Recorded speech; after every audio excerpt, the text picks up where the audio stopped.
Bismillahirrahmanirrahim. Assalamualaikum warahmatullahi wabarakatuh.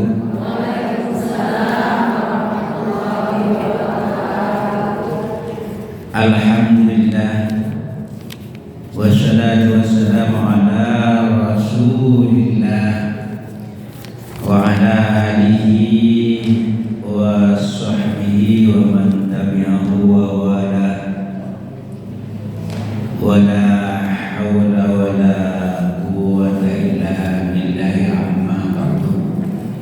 Yang terhormat Ustazah Ahlul Baiti, ibu-ibu semuanya yang senantiasa dirahmati Allah Subhanahu wa taala. Alhamdulillah, kita bersyukur sampai saat ini kita masih diberikan kesehatan. Mudah-mudahan dapat kita manfaatkan untuk lebih dekat kepada Allah Subhanahu wa taala. Amin ya rabbal alamin. Jamaah rahimahullah, sebentar lagi jamaah haji kita akan melaksanakan wukuf sebagai inti daripada ibadah haji. Jadi haji ini kan rukun iman, rukun Islam yang kelima bagi yang sanggup. Bagi yang sanggup itu satu, sehat secara fisik, sehat, terus punya ongkos biaya. Jadi yang berangkat ada ongkos, yang ada di rumah ada untuk biaya kehidupan sehari-hari, makan keluarga. Tuh, jangan sampai nanti keluarganya berangkat haji, di rumah untuk makan ngutang-ngutang. Enggak seperti itu enggak wajib itu. Jadi untuk keluarga yang ditinggal cukup, biaya berangkat cukup. Jadi ingin punya duit enggak harus jual rumah, itu enggak wajib. Kalau harus nanti pulang haji lalu tidak punya rumah, tinggal di mana? Ya, betul-betul sanggup berangkat, tenang, pulang tetap tenang. Itu biaya aman di perjalanan, aman tempat melaksanakan haji, aman. Ya, kalau tidak aman juga enggak wajib. Kalau berangkat haji nanti di perjalanan kita yakini tidak aman, itu enggak wajib. Itulah masalah haji. Tempatnya mesti di Mekah, ya. Tadi tawafnya di Baitul Atiq, tadi disebutkan di rumah yang antik, yang tua, yang namanya Ka'bah, Baitullah. Kalau di Indonesia ada yang kaya lalu bikin Ka'bah sendiri dari permata atau emas, taruh di kompleks marinir dan kalimatnya wah luar biasa, sah nggak hajinya? Nggak sah. Biasa bagus apa juga Ka'bahnya yang dibuat itu, mesti ke sana, mesti di kota suci Mekah. Jadi jangan beralasan kan semuanya tanah suci. Beda. Kalau di kompleks Madinah tanahnya bisa digunakan untuk tayamum, iya. Tapi enggak disebut tanah suci. Jadi ada tempat yang nilainya memang berbeda. Kalau salat di Masjidil Haram pahalanya berapa? Sekali sampai 100.000. Ya, kalau di Madinah berapa? 1.000. 1000. Kalau di Aliyah bersalat berjamaah 27. Jauh. Itu ketentuan Allah dan Rasulnya. Jadi gak ngarang-ngarang. Kadang-kadang ada orang yang ingin ngarang-ngarang sendiri itu. Udah di Indonesia saja hajinya. Itu ngarang-ngarang sendiri. Masalah haji ini rukun Islam yang sudah diatur oleh Allah. Jamaah rahimakumullah, kita ini sebenarnya semuanya sudah dipanggil oleh Allah ribuan tahun yang lalu, sejak zaman Nabiullah Ibrahim alaihissalam. Nanti lihat surat Al-Hajj ayat 27. Surat Al-Hajj ayat 27.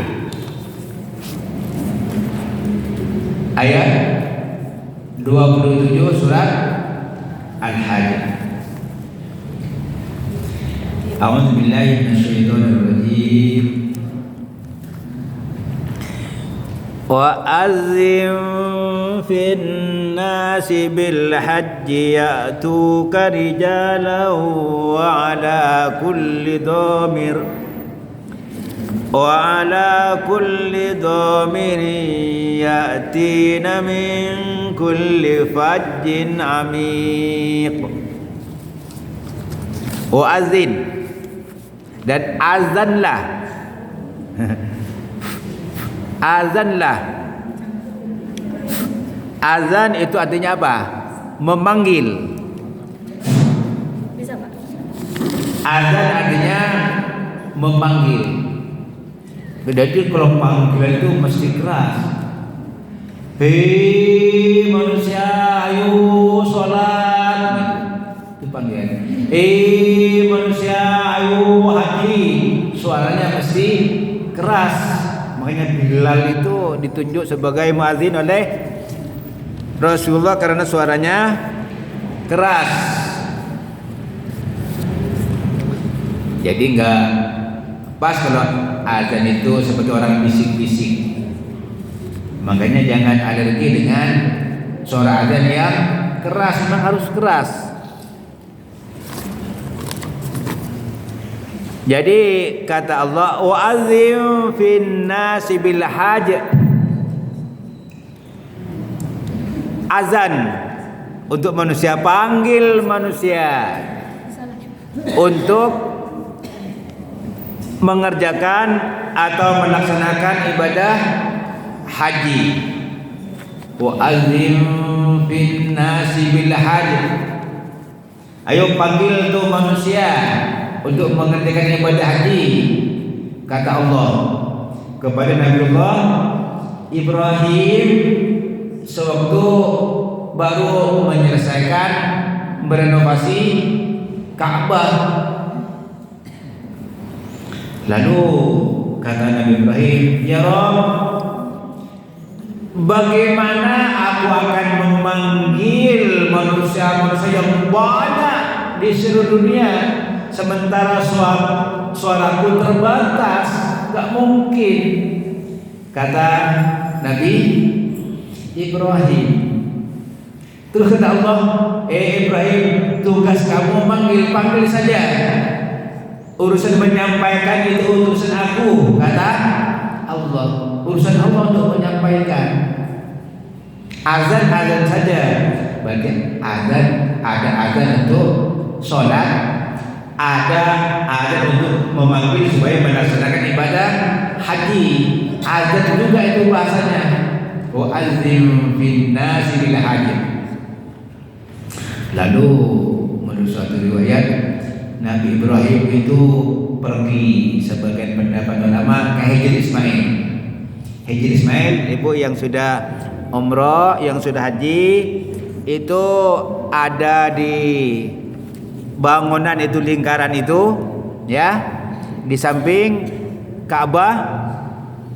Itu Hijr Ismail, tempatnya dulu Nabi Ismail ketika Nabi Ibrahim membangun Ka'bah, itu namanya Hajar Ismail. Menurut sebagian ulama yang lain, ketika Nabi Ibrahim mau manggil itu di Bukit Sofa. Di Bukit Sofa. Menurut sebagian yang lain di mana? Di Jabal Qubais, Jabal Abi Qubais. Nah, dia Nabi Ibrahim itu manggil, wahai manusia, ya Yohanes, diwajibkan kepada kalian untuk melaksanakan haji. Ayo haji, kata Nabi Ibrahim. Dipanggil, yang menyampaikan nanti ke utara, selatan, barat, timur, yang begitu jauh, mingkul fajin amik, dari segala penjuru yang jauh, yaitu urusan Allah, urusan Allah. Nah, nanti kata Allah, ya'tu karijalan wa ala kulli dhamirin, nanti akan ada yang datang dengan berjalan kaki. Terus nanti akan ada yang mengendarai unta yang kurus. Mungkin orang yang hanya melihat, mendengar teksnya saja, dianggapnya kalau nanti mengendarai unta yang gemuk bid'ah. Ya, kan Allah katakan unta yang kurus. Bukan begitu maksudnya. Karena begitu jauhnya perjalanan. Mungkin dari zaman naik unta yang tadinya gemuk jadi kurus, memerlukan tenaga yang luar biasa, memerlukan energi. Nanti akan datang. Nah, sekarang sudah nggak pakai unta, ya, pakai pesawat. Yang lewat darat pun walaupun ada, tapi tidak banyak. Ya'tina min kulli fajjin amiq, nanti akan datang dari segala penjuru yang jauh, akan datang. Nah, ibu-ibu, ayat ini turunnya ada latar belakangnya, ada sebabnya. Saya coba baca dalam kitab Asbabun Nuzul lil Imam As-Suyuti. Jadi asbabun nuzulnya diriwayatkan dari Ibnu Jarir, dari Mujahid. Beliau berkata, kanu la yarkabuna, sebagian jamaah-jamaah pada waktu itu tidak naik kendaraan, mereka berjalan kaki. Begitu semangatnya untuk melaksanakan ibadah haji, sehingga sebagian ulama berpendapat bahwa haji dengan berjalan kaki menuju kota suci Mekah itu lebih afdal, karena menunjukkan semangatnya yang luar biasa. Lelah terus kita tempuh. Tetapi menurut sebagian ulama, afdalnya berkendaraan, iktidaan bi Rasulillah sallallahu alaihi wasallam, ikut jejak Nabi, karena Nabi juga berkendaraan. Jadi masalah afdalnya ini ada dua pendapat di kalangan para ulama. Lalu kembali ke asbabun nuzulnya tadi.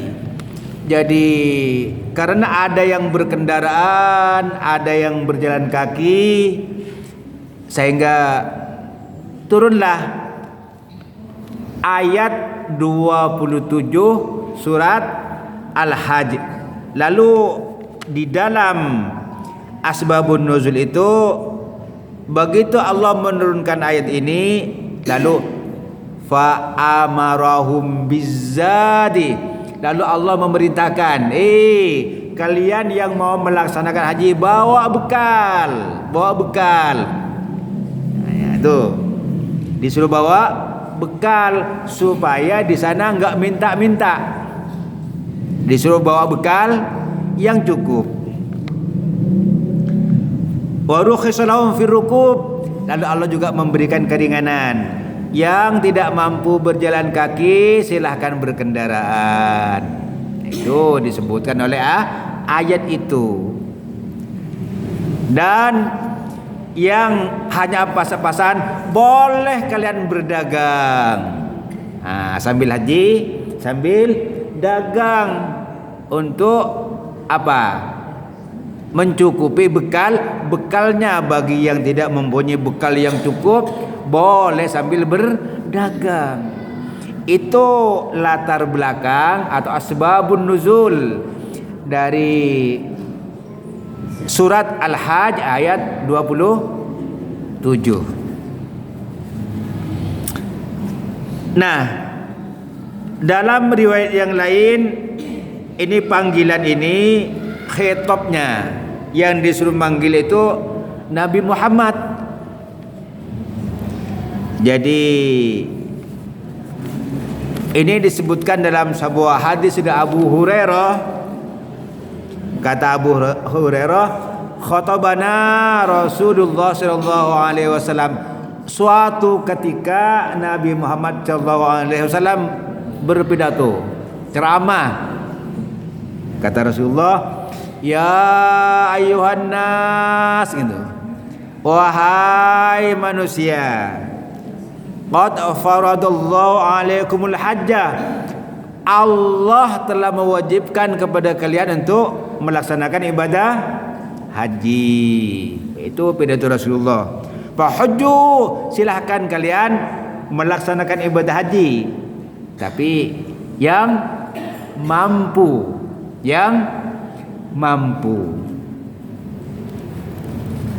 Lalu ada seseorang yang menghampiri Rasulullah, "Akulla amin ya Rasul." Apakah haji itu wajib tiap tahun ya Rasul? Nanya. Rasulullah diem. Sehingga yang bertanya itu bertanya sampai 3 kali. Lalu kata Rasulullah, "Lau qultu na'am." Andai kata aku mengatakan iya, la wajabat, wajib 3 kali. Tapi Rasulullah diem. Kata Rasulullah, kalau wajib 3 kali, lamastata'tum, kalian tidak akan sanggup. Sekali saja tidak semuanya sanggup. Jadi kalau ada perintah, laksanakan saja. Jangan nanya-nanya lagi. Nanya tambah berat. Umpama ibu-ibu nanti ngumpulin duit 100.000 ya, diam, kumpulin aja. Kalau perlu ditambah. Nah kalau nanya nanti nggak cukup bu, 200 saja, kan tambah berat. Jadi perintah itu diajarkan oleh Allah. Dengar perintah, laksanakan, gak usah banyak nanya. Kecuali untuk hal yang tidak baik. Kalau untuk kebaikan diam. Sami'na wa ata'na. Insyaallah surga itu diajak ke kebaikan. Jadi ditanya sama Rasulullah, ayo haji. Haji ditanya, berapa kali ya Rasul? Kalau Rasul mengatakan 10 kali, repot nanti kamu, jangan banyak bertanya. Kata Rasulullah dalam sebuah hadis, kalau kalian itu banyak bertanya, ingat dulu kehancuran suatu kaum itu karena terlalu banyak bertanya. Ada perintah-perintah, laksanakan saja, enggak usah banyak bertanya. Kalau untuk apa? Kebaikan. Apalagi hanya masalah duit. Kita juga makan 1 piring, sekali makan nggak akan 3-2 piring. Duit banyak untuk apa? Kalau tidak untuk akhirat. Tuh. Nah, hadis ini menunjukkan bahwa haji itu tidak perlu berulang-ulang. Cukup sekali. Kalau mau umrah ya silahkan. Tapi kalau masalah kegiatan sosial masih banyak membutuhkan dana, enggak perlu sering-sering juga umroh. Kita lihat kanan kiri.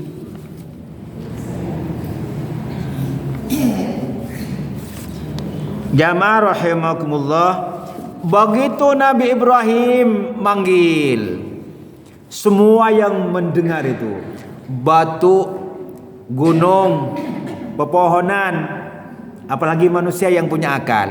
Yang tidak punya akal pun merespon positif. Labbaik Allahumma labbaik, labbaik la syarika laka labbaik, innal hamda. Ayo, labbaik Allahumma labbaik, labbaik la syarika laka labbaik, innal hamda wan ni'mata laka wal mulk la syarika lak. Dijawab,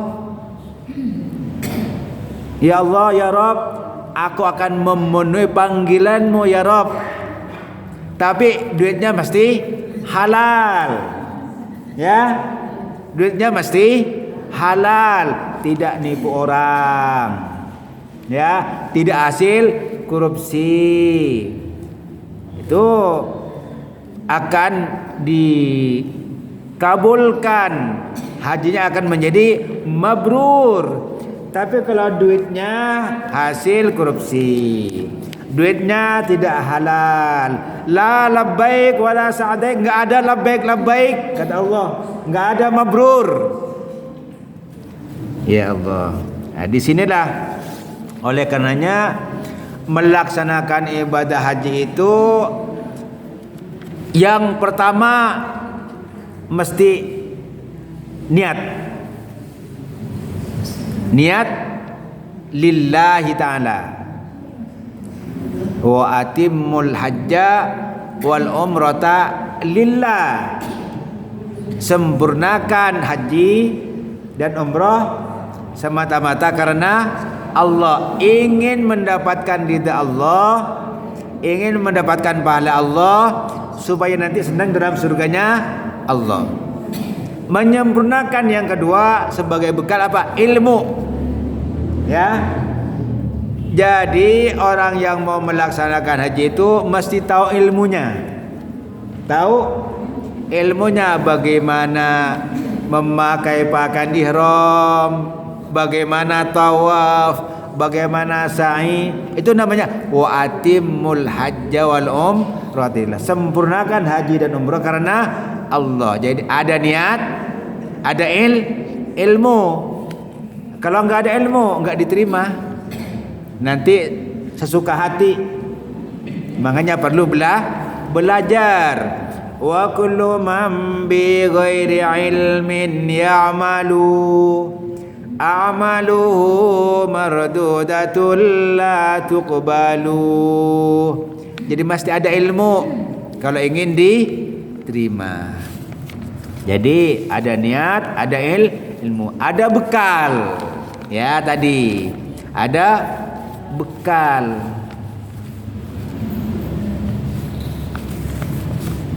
Al-hajju asyurum ma'lumat.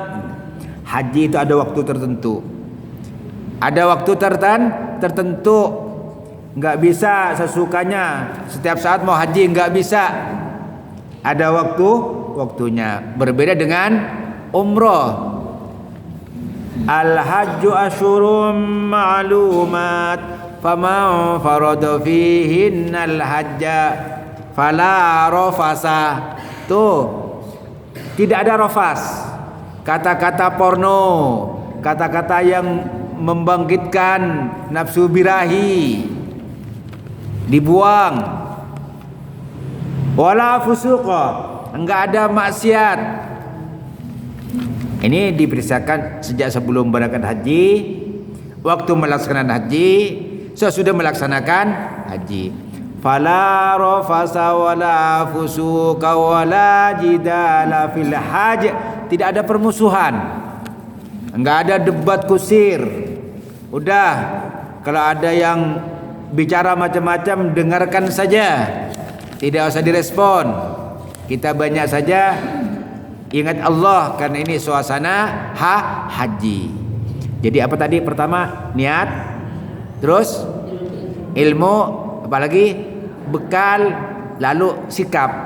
Tidak ada kata-kata kotor, tidak ada perbuatan maksiat, tidak ada permusuhan.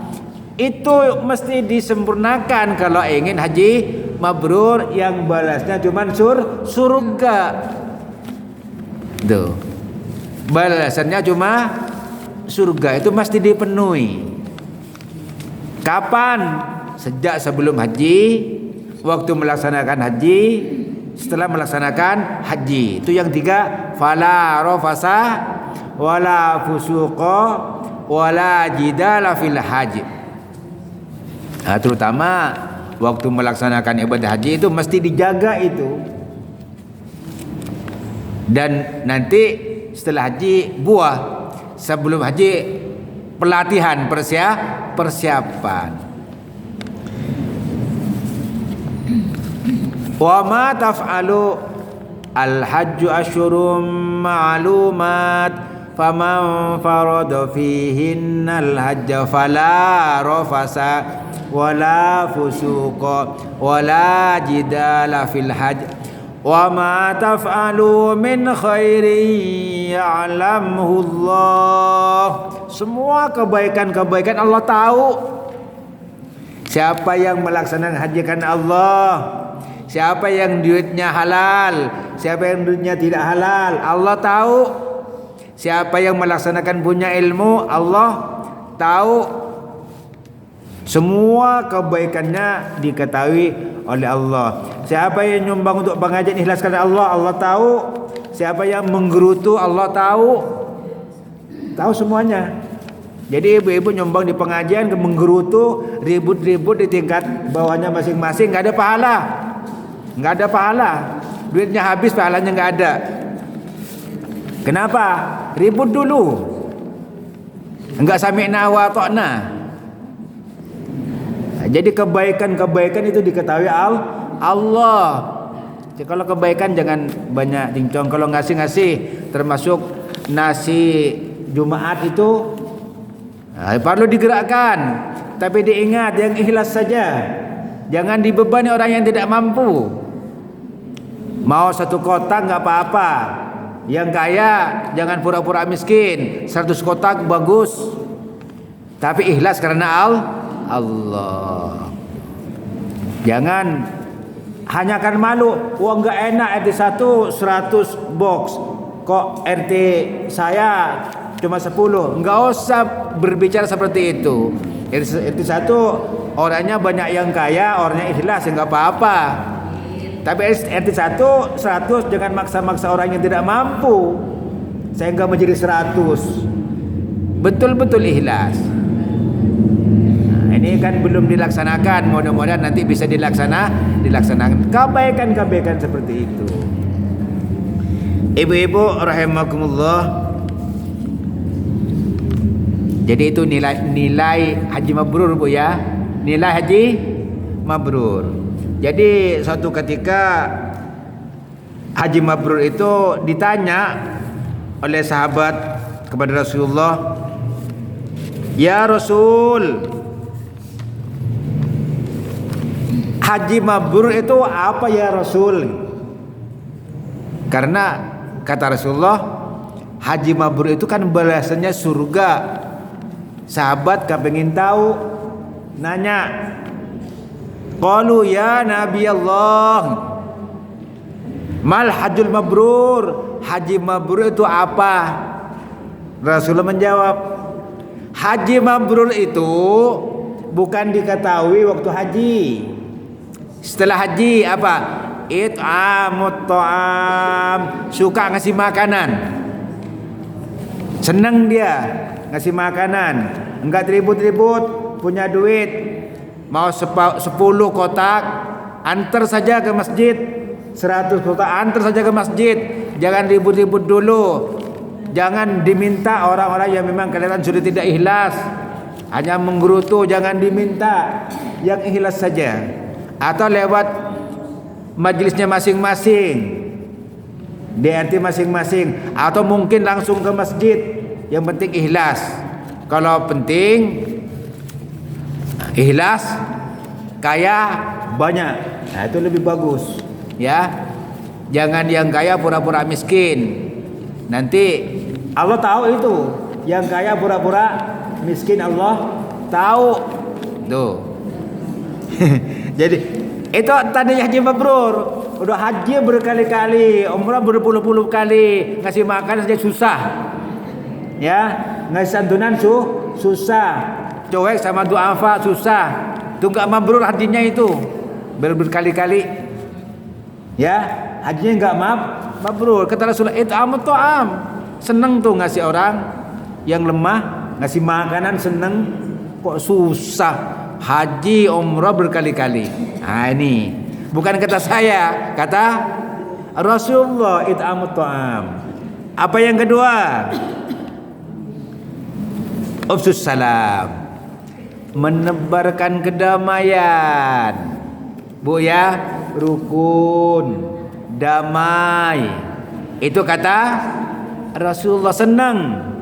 Jadi kalau ada yang tidak menyenangkan, ya hidup bermasyarakat tidak semuanya menyenangkan. Kita lapang saja dan maafkan saja. Mungkin ada fitnah, ya kita maafkan, tapi kita ingatkan juga, fitnah itu nggak bagus, kasih tahu. Walaupun pada akhirnya kita memberikan maaf.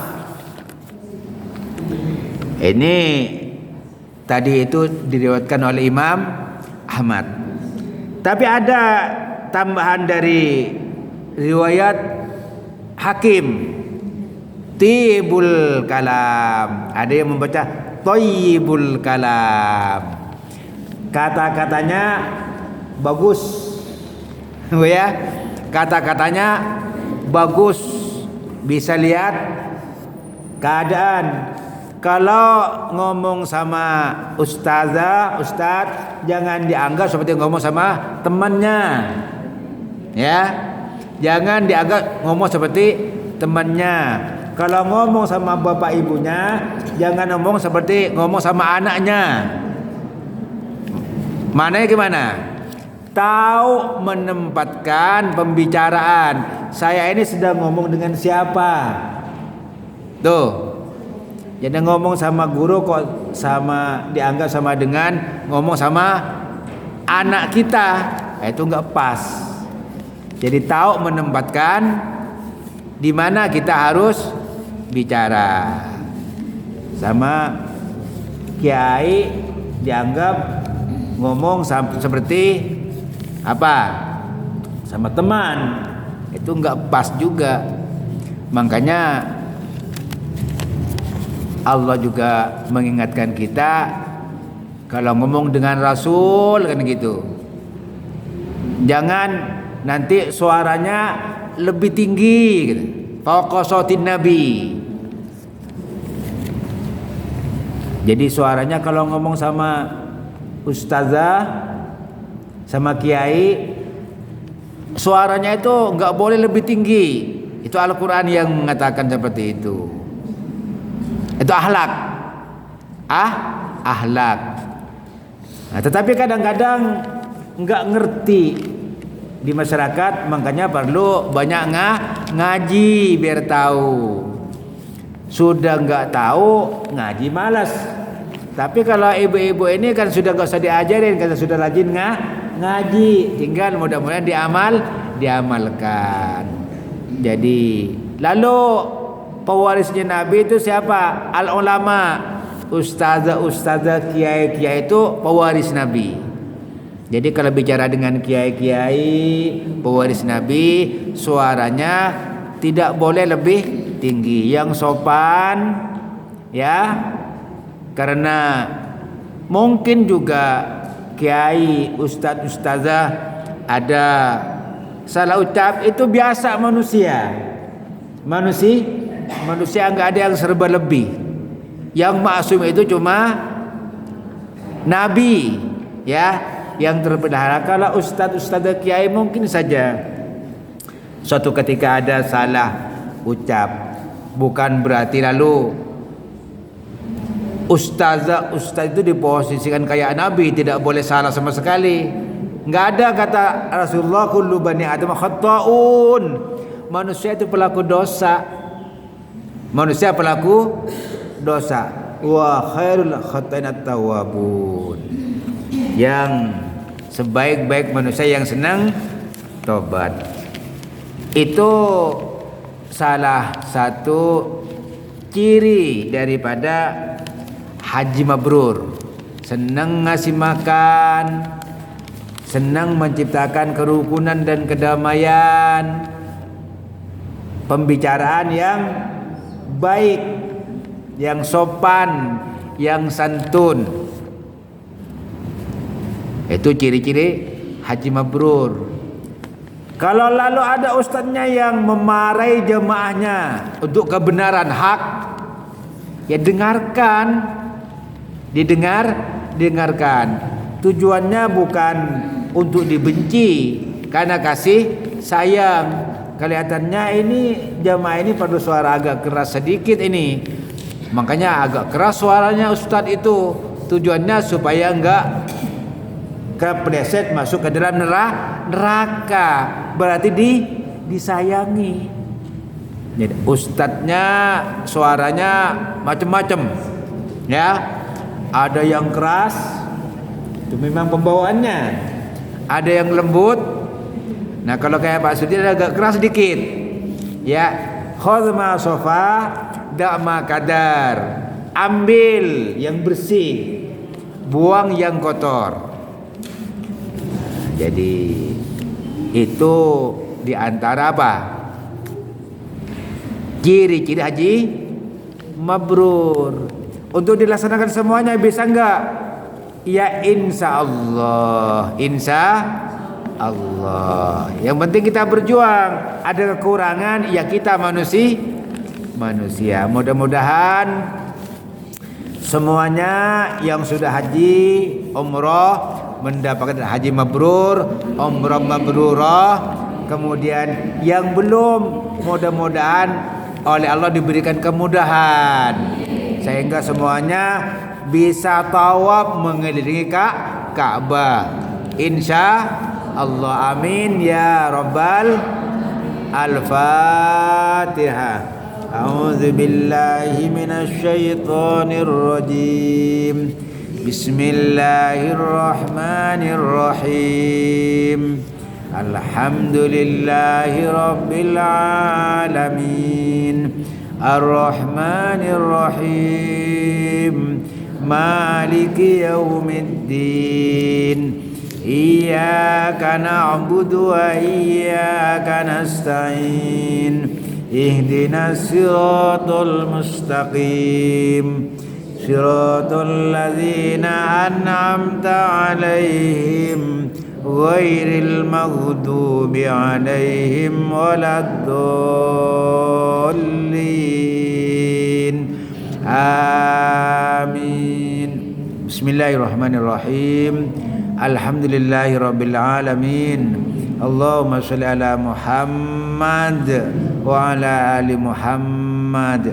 Ya Allah ya Rabbana, kami hamba-Mu yang lemah ya Rabb, ampuni dosa kami.